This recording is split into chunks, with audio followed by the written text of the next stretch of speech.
Hello friends, this video is about traumatic brain injury. So let's begin with our video.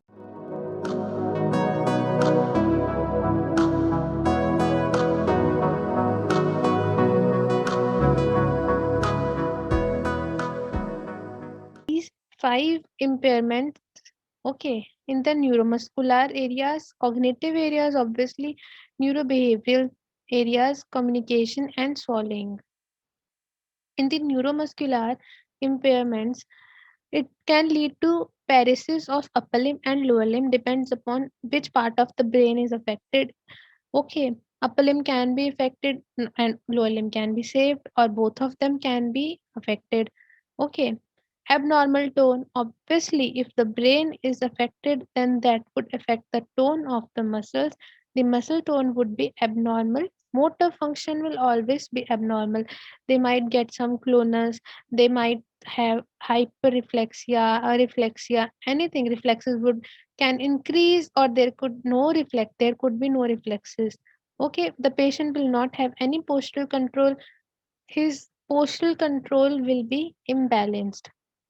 Okay, now he doesn't have a good coordination, his coordination would be impaired, his postural control will be impaired, abnormal tone will be there in the muscles, and if he is able to walk, okay, then his gait would be abnormal, and this impairments would be lifelong.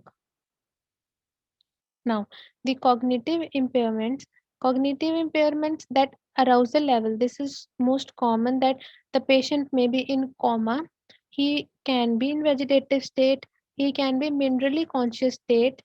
These are all the arousal levels of the patient. Okay, most of the patients with traumatic brain injuries are in coma most of the times only. Now, attention level of patient depends. Some of the patients are unattentive. They are not aware about what is happening around them, and some of the patients are attentive. They respond. Okay, concentration level depends upon the patient and also upon the injury. Okay, and the memory. Some of them can't remember anything of their life. They can't even remember their name. But some of them have a memory that they can identify that, yes, I know that person is my mom or he's my dad. So that depends upon the injury and also upon the patient. Okay, learning also depends upon the injury. Some of the patients can't learn in their lifetime, and some of the patients develop learning disorders, the various learning disorders. Now, neurobehavioral impairments, these all impairments would be faced by the patient.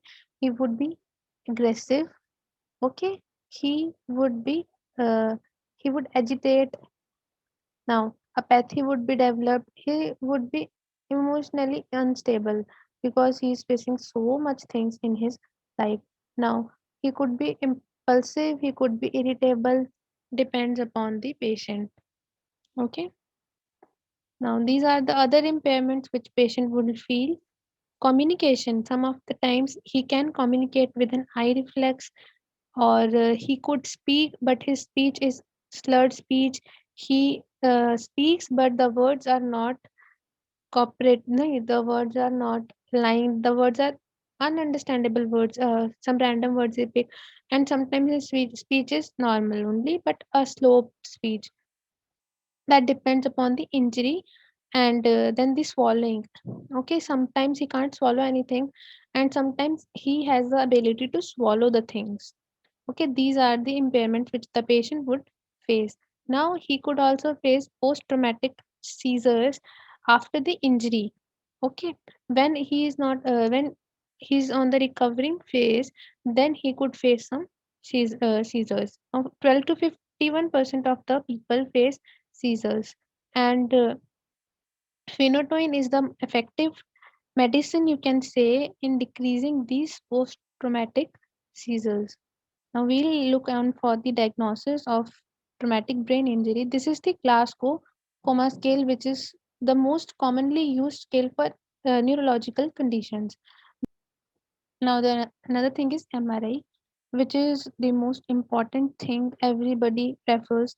Now, you can see here the severe one traumatic brain injury. See how severely the brain has been damaged here. The brain of the patient has been damaged here. You can see here these things. Okay. Now here is the mild one, traumatic brain injury. So these they are the two different injuries. Same this depends upon the injury of the patient, that he would face which kind of impairment in his life, and which part of the brain is impaired will also lead to that. Another is the CT scan.